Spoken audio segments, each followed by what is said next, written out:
one of important topics in global operation is forecasting. And forecasting, as you might be aware, we are basically trying to predict the future. All right, so there are different methods we try to predict the future in global operations. We're going to talk about the 4 cardinal ones. Number 1 being exponential smoothing. Number 2, we'll talk about regression analysis, single regression analysis. And then number 3, we'll talk about multiple regression analysis. And then we'll also talk about seasonal index. Okay, so with exponential smoothing, there is a formula that we basically apply as we try to forecast for the next periods. All right, and the formula is given by forecast for this period is equal to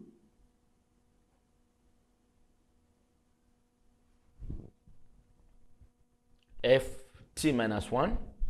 This simply means forecast, and then when we say t minus 1, it simply means previous forecast. All right, and then we have plus here exponential smoothing constant, which is given by the examiner. I'll show you in this case. And then we say open brackets, actual for the previous period. Actual for the previous period. This simply means actual t minus 1, simply means for the previous period, minus forecast for the previous period. So this is the formula that will apply as we forecast for other periods in exponential smoothing. So like I indicated, this simply means forecast for the previous period, and this is the constant factor, which is the exponential constant factor, which is given by the examiner, and then this is the actual for the previous period, and then we have the forecast for the previous period. Okay, so let's see.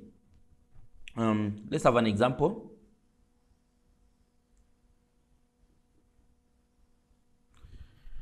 So given the table below, we are requested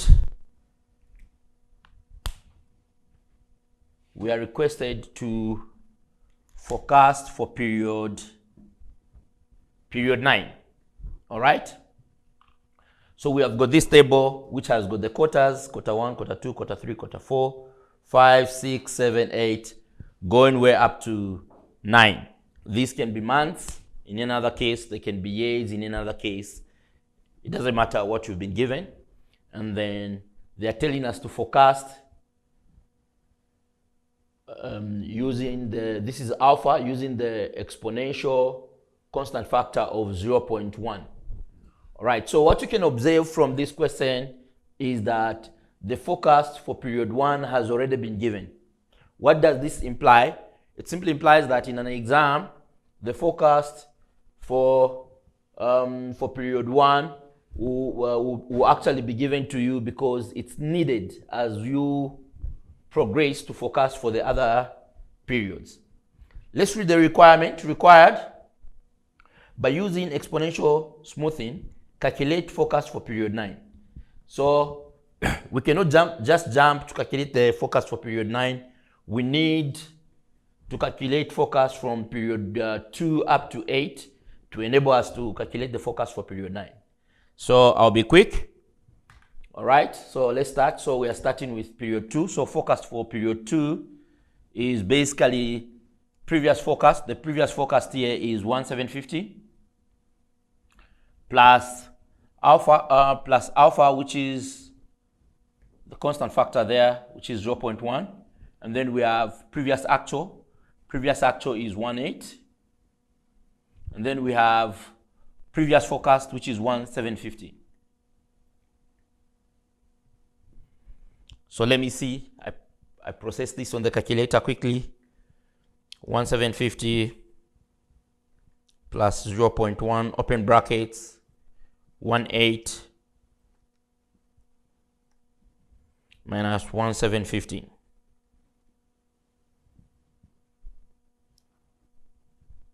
So I'll have 1755 as my forecast here. 1755, like that. As simple as that.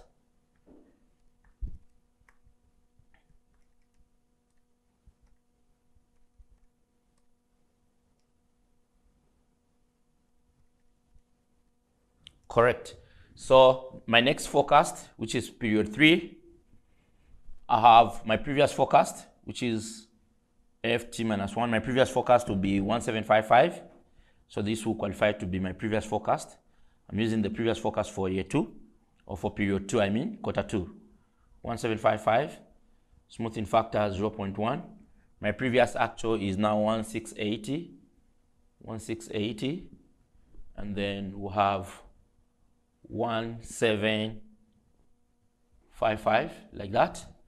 So quickly, I'll say 1755 plus 0.1, open brackets, 1680 plus 1755.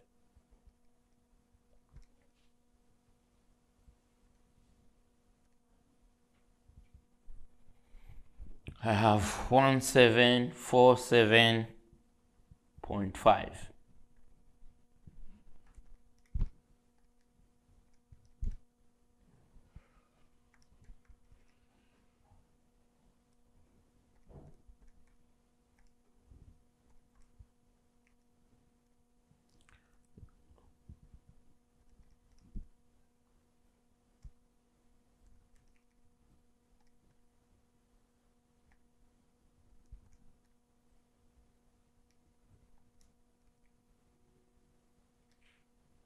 Correct.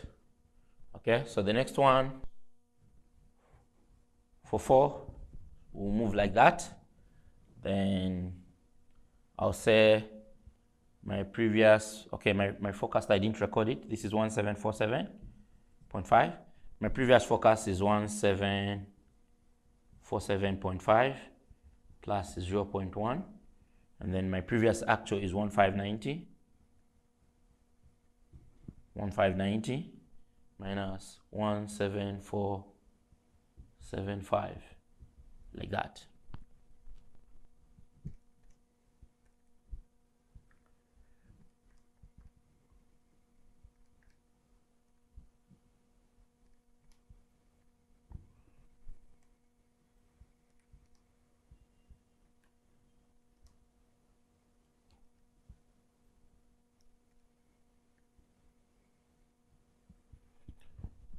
One 3175.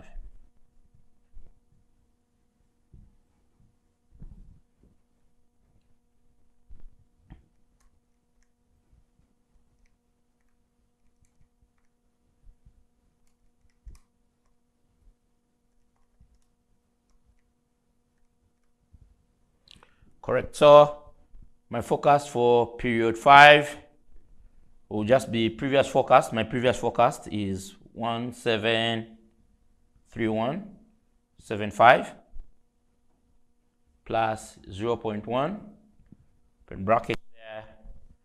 My previous actual is 1750 minus my previous forecast, which is 1731.75. I have that there.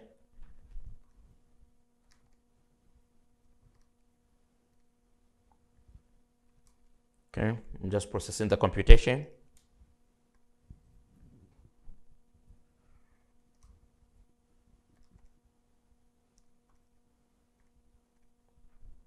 Perfect. I get 1733.58 to 2 decimal places. Okay, 1733.58. Period 6. My previous forecast is 1733.58. 0.58 plus 0.1. My previous actual will be 1750.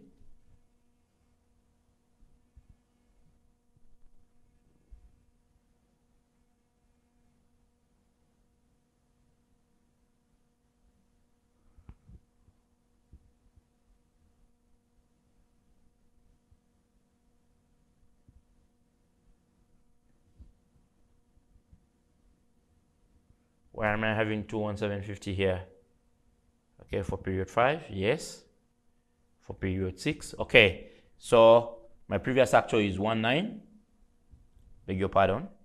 And then my previous forecast is 1733.58. Okay. 1733.58 plus 0.1 open brackets, 19 minus 1733.58 of 1750.22.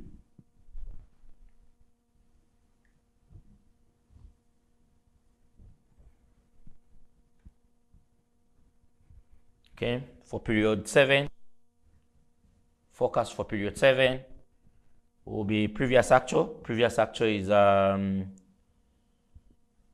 2050 plus 0.1, open brackets there, and then I have my previous forecast is the one which comes here. So my previous forecast is 50.22, 0.1, open brackets. My previous actual is 2050 minus my previous forecast, which is 1750.22. There we go, 1750 plus 0.1 open brackets, 0.1 open brackets, 2050 minus 1750.22. 1779.98. 1779.98. All right. So for period 8, forecast for period 8, my previous forecast,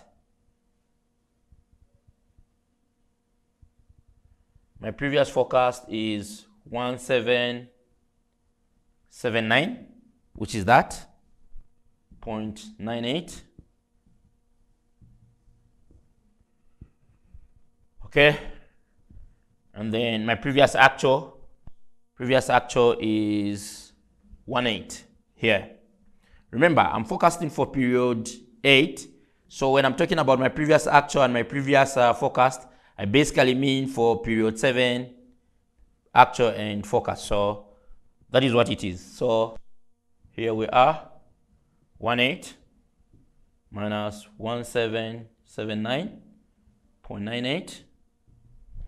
What I get out of this? 1779.98 plus 0.1 open brackets, 18 minus 1779.98 close brackets, and then I have 1781, sorry, 0.98, 1781.98.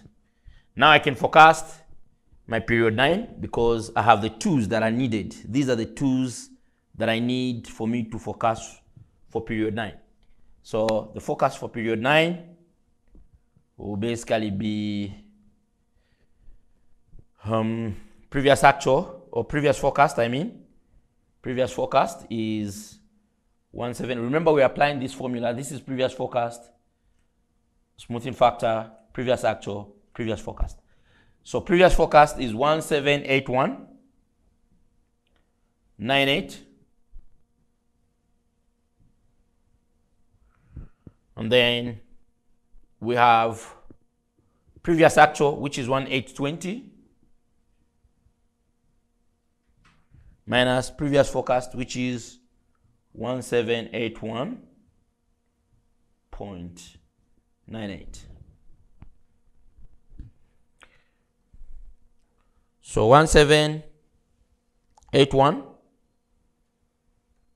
1781.98 plus 0.1 open brackets, 1820 minus 1781.98.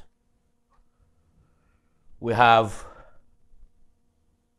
1785.78. Therefore, to respond to this question, the demand forecast for period 9 is 1785.78. So we'll have forecasted.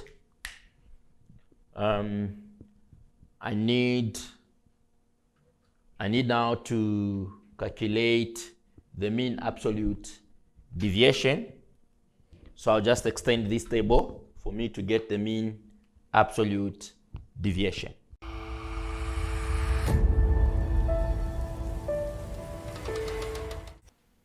I'm now extending the table. I'm extending the table now. Okay. So the first thing I need to get is the absolute deviations.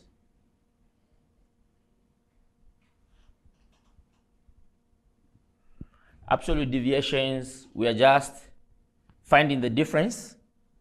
And then when we find the difference, it doesn't matter whether the answer is negative, we'll still write it as a positive because these are absolutes. Okay, so I'm starting now for the absolute deviations. I can only get absolute deviations up to period 8 because I don't have the actual value for period 9. So I start 18 minus 1750. I have 50 here as my absolute deviation. 1680 minus 1755. I have negative 75. Though I have negative 75, I won't write it as a negative 75. I'll just write it as 75 because these are absolute deviations. So all the negatives that I'll be getting here, I'll write them as positives. Okay, so 1590 minus 1747.5, I have 157.5.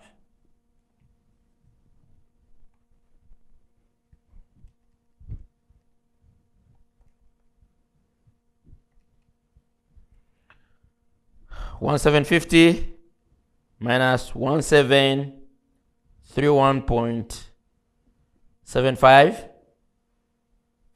I have 18.25. 19 minus 1733.58. I have 166.42. 2 pin 50 minus 150.22. I have 299.78. 18 minus 1779.98. I have 20.02. 1820 minus 1781.98. I have 38.02. I'll end there because I don't have the actual here. So these are my absolute deviations. So the formula for calculating mean absolute deviation is given by the summation of actual minus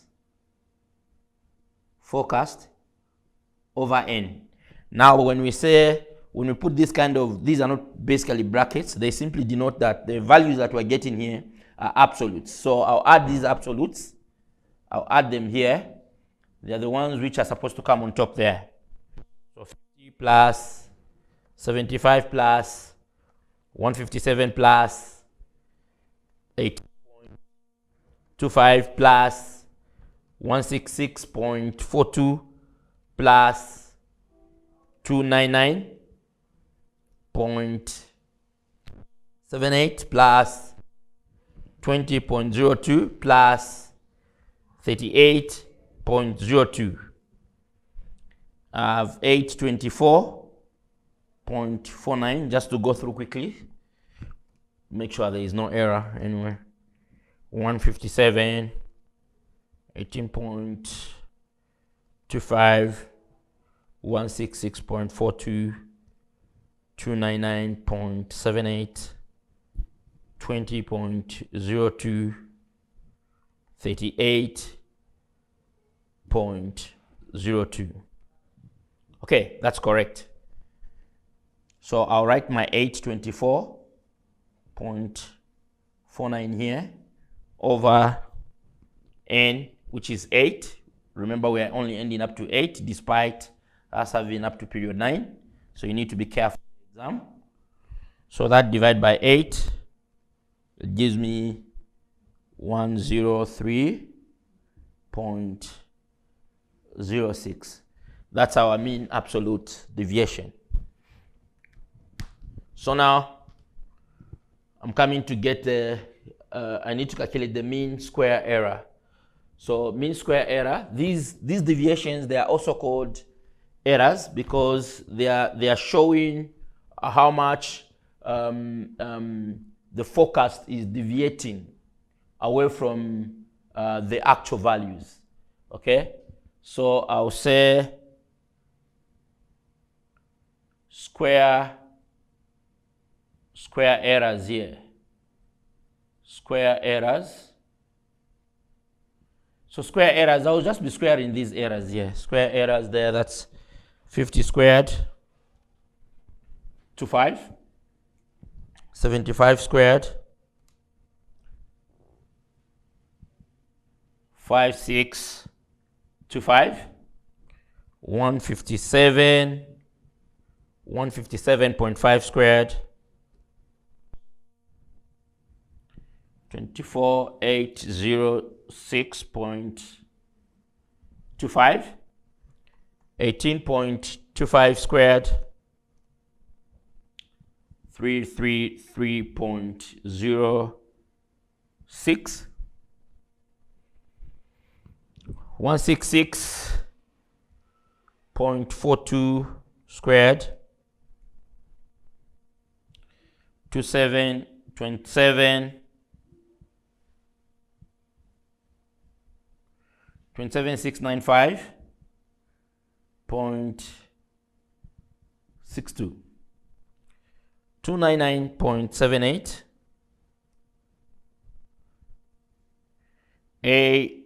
89.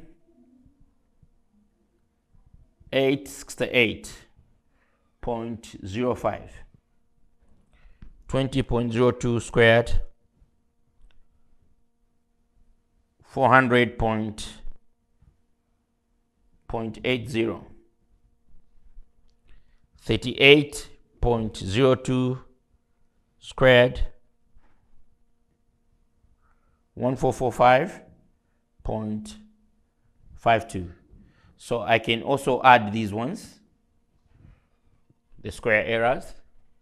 So I have 25 there plus 5625 plus 24806 plus 333.06 plus 27695.62 plus 89868.05 plus 400.8 plus 1445.52.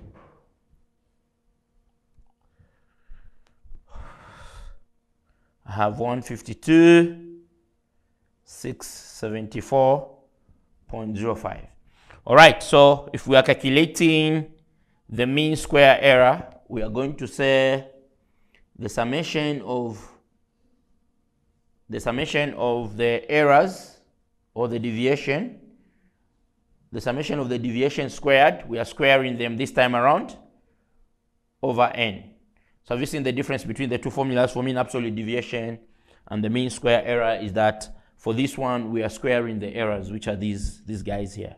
So now we're going to have 152,674.05 over 8. And then what should this give us? Divided by 8. I have 19,084.26. So that becomes my mean square error. Finally, under exponential smoothing, we can talk about the mean absolute percentage error. Okay, so I have the percentage errors here. Let me just say percentage error.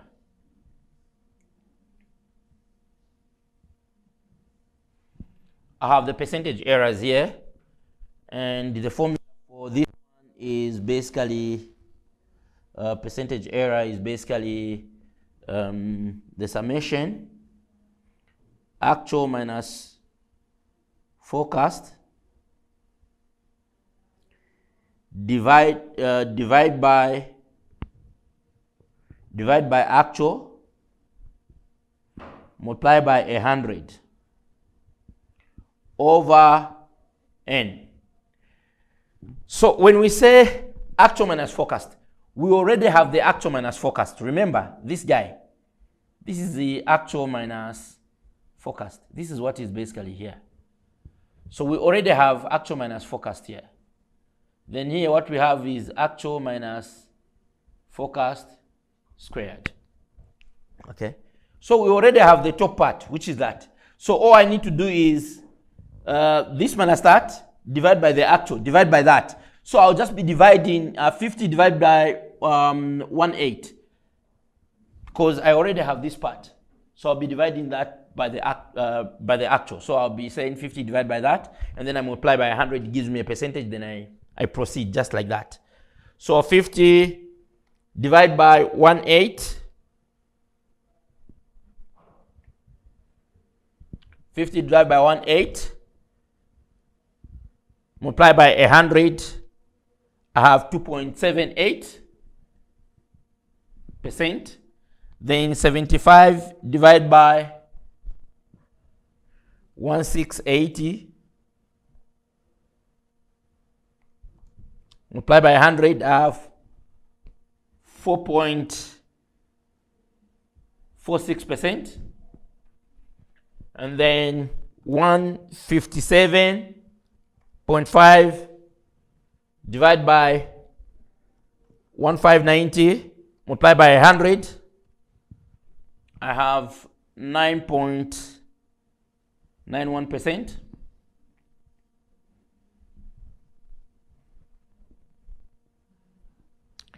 $18.25 divided by 1750, multiply by 100, I have 1.04%. What was I doubting? All right.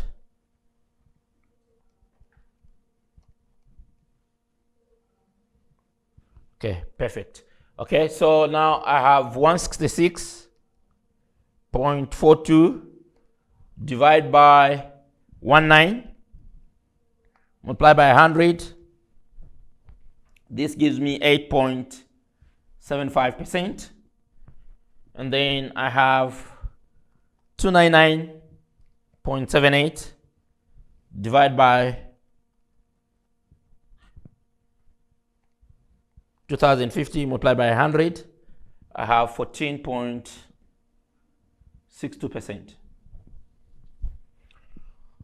All right, then 20.02 divided by 18, multiply by 100, I have 1.11.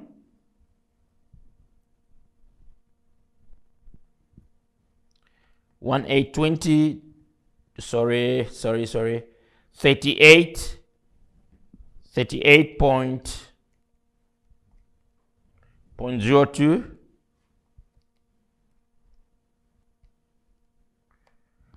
divide by 1820, multiply by 100, I have 2.09%. And then I'll add these again because it's a summation there. I'll add those 2.78 plus 4.46 plus 9.91 plus 1.04 plus 8.75 plus 14.62 plus 1.11 plus 2.09. I have 44.76%. So now I can calculate my MAPE, which is the mean absolute deviation, mean absolute percentage error, mean absolute percentage error, MAPE. So now I have the 44 there at the top part, 44.76% divided by 8. What am I getting? If I divide this by 8, I'm getting 5.56%. 5.56%. This is the full computation for exponential smoothing, and this is what I expected to calculate in the exam. However, the examiner can give you two data sets at two different smoothing factors. This one, the constant smoothing factor was 0.1. Sometimes the examiner can give you at 0.1 and 0.5, and they ask you to compute the values, and then he asks you to compute the values, meaning you're going to do this twice. You're going to compute at 0.1, and then you're going to compute at 0.5, and then he can ask you to compare which one was the better forecast. And the better forecast is the one in which you have these values, the smaller than the other. So if you have these values smaller at 0.1 than at 0.5, we will say at 0.1 it was the better forecast. Thank you so much.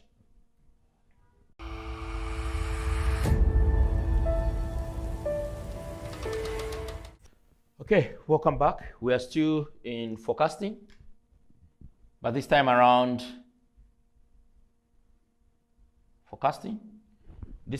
we are focusing on seasonal index.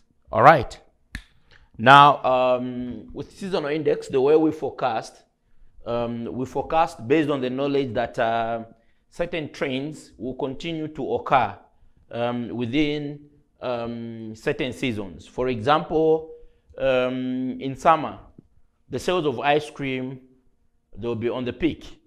And the trends will follow the same. Like when it gets to winter, you realize that the sales of ice cream have actually dropped and something like that. So we are simply saying, actually, the seasons, they affect the demand for particular goods and the services. And we can use now these seasons to predict what will happen in the following year. All right.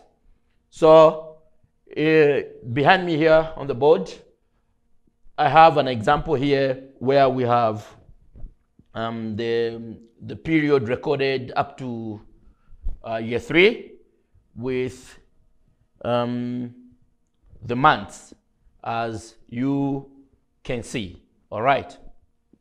So under seasonal index, the first thing we do is to calculate the seasonal index for each period. It can be a quarter, but this time around we are looking at months. So we are calculating the seasonal index for each month to see what is the seasonal index, and then we can use that seasonal index to predict what year 4 will basically look like. All right. So quickly, how do we calculate seasonal index? All right. In calculating seasonal index, what you will see in the exam, basically the question will just end up to here. This now you have to include yourself, so you need to leave some more space. So we have what is known as the yearly average here, and then we have the monthly average here, the monthly average,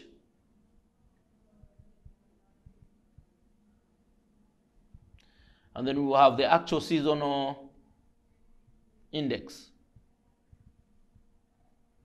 SI, seasonal index.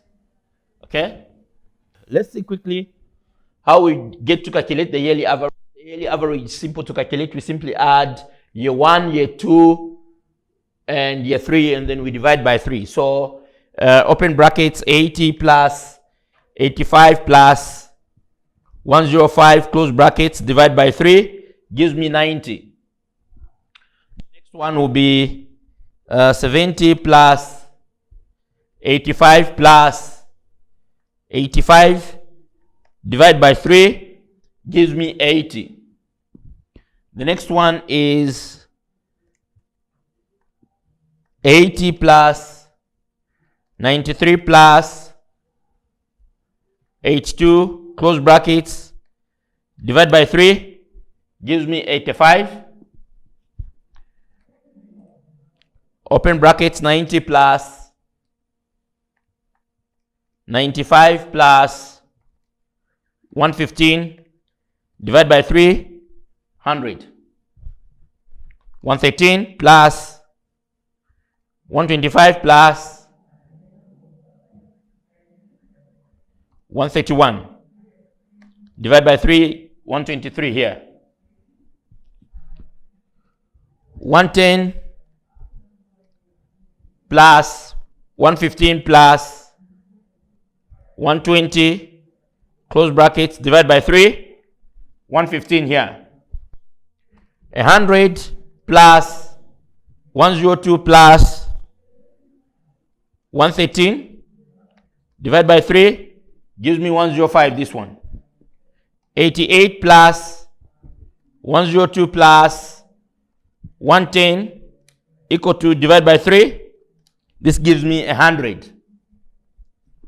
85 plus 90 plus 95, divide by 3, this gives me 90. 77 plus 78 plus 85, divide by 3, gives me 80 here.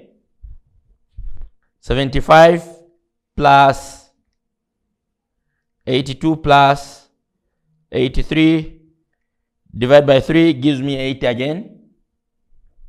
Then 82 plus 78 plus 80, divide by 3, gives me 80 again.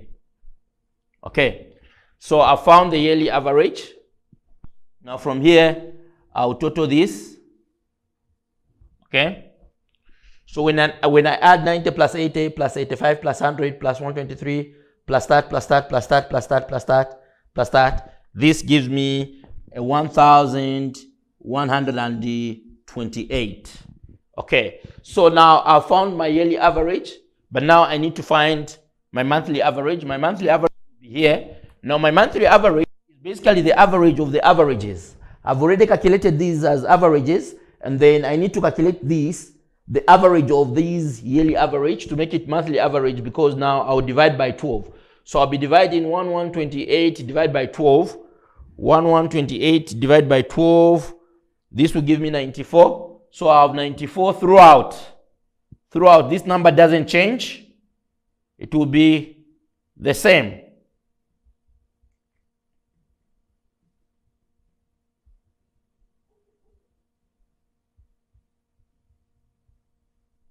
One, 2, 3, 4, 5, 6, 7, 8, 9, 10, 11, 12. Thank you. So where is this number coming from? This number is basically the monthly average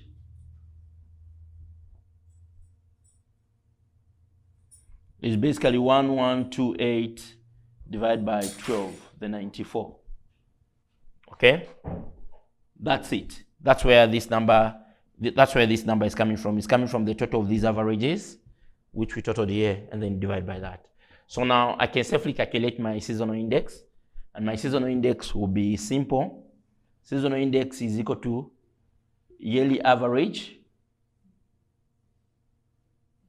over monthly average.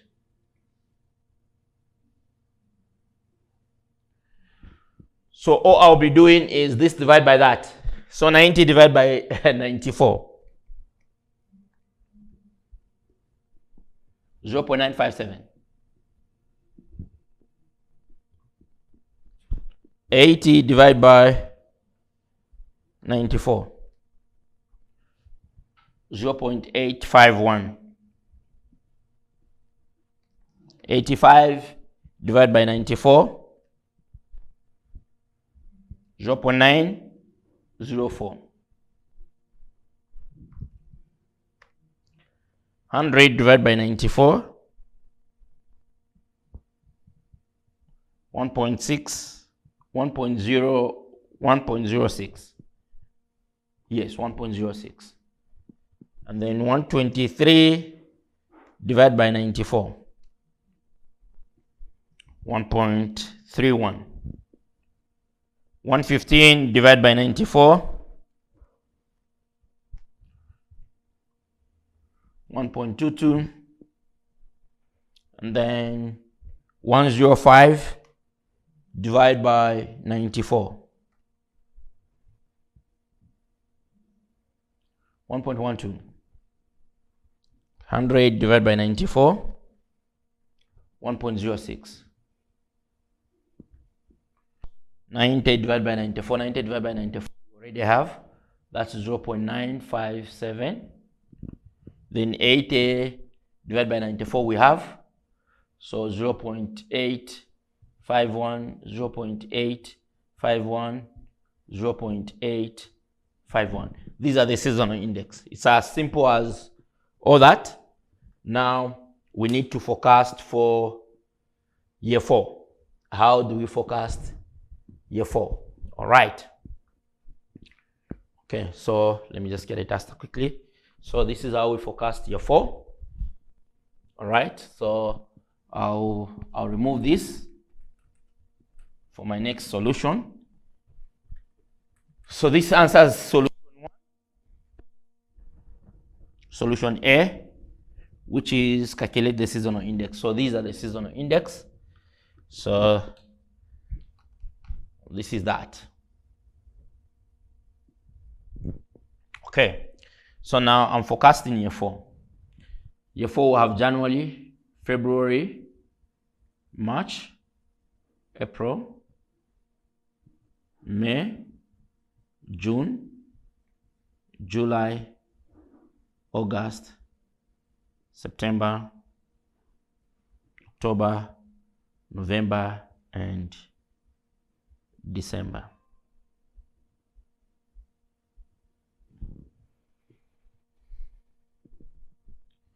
All right, so the first thing you do is you look at what was basically your total for the year.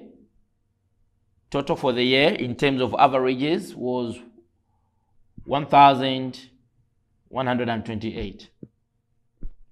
So what basically happens, we always assume that the demand for next year will not be the same, but will increase a little bit. And in global operations, usually we like playing around with this value here. So we'll just increase this value by 1 and assume that the next year's demand will be 1, 2. What am I talking about? What if we had the 11,218?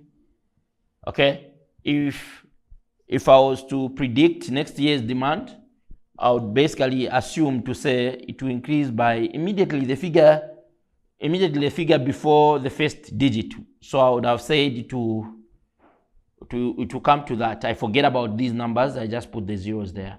So I would say it will come to 12,000. So meaning if your average total is somewhere around the 13,415, you would simply predict to say it will be 14,000 next year. All right. So that's what I've basically done. So we are saying our total, which we had calculated here, was 1,128. So we simply playing with a digit immediately before the first digit here and assume that the demand, the growth demand, will basically be this rounded up, which is 1, 2. Okay. So now if we have that and then we are predicting for January, so we have the 1, 2. So if we are predicting for January, we will say assume the demand. They assume the demand for next year. Divide by 12, which is the number of months. Multiply by the seasonal index. So for January, assume the demand is basically 1, 2 over 12 multiplied by 0.957, which is the seasonal index for January. Okay, so here basically we will say 1, 2 divided by 12 gives us 100, meaning the 100 will be consistent here. It will be the same. Gives us 100 multiplied by 0.957. It gives us 95.7, which is basically 96. So the next one will be 1, 2, 12 there multiplied by seasonal index for February.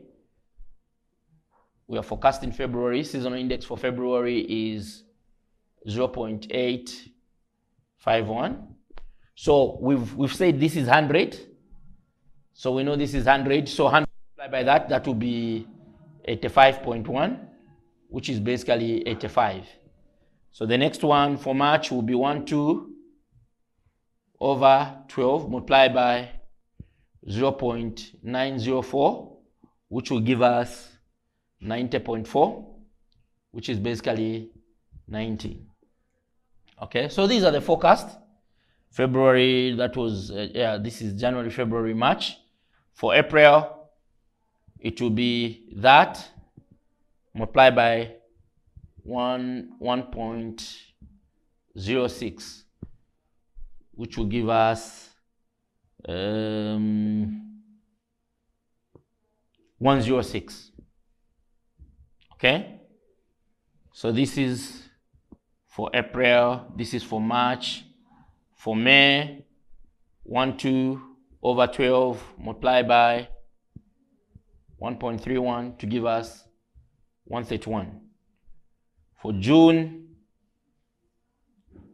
1, 2 divided by 12 multiplied by 1.22 to give us 122 as the forecast for June. For July, we'll have 1, 2, 12 multiplied by 1.12, which is 112. August, 1, 2 divided by 12 multiplied by the seasonal index for August, which is 1.06. This gives us 106. For September, 1, 2 divided by 12 multiplied by the seasonal index for September, which is 0.957. This gives us 95.7, which is basically 96.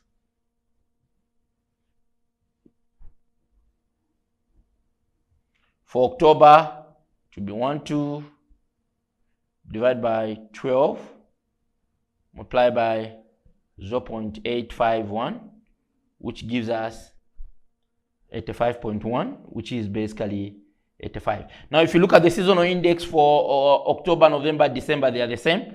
So it simply means that for November again, it will be just 1, 2 there divided by 12 multiplied by 0.851 to give us 85. Again for December, 1, 2 divided by 12 multiplied by 0.851 to give us 85. So these are actually the forecast for year 4. This is how you forecast using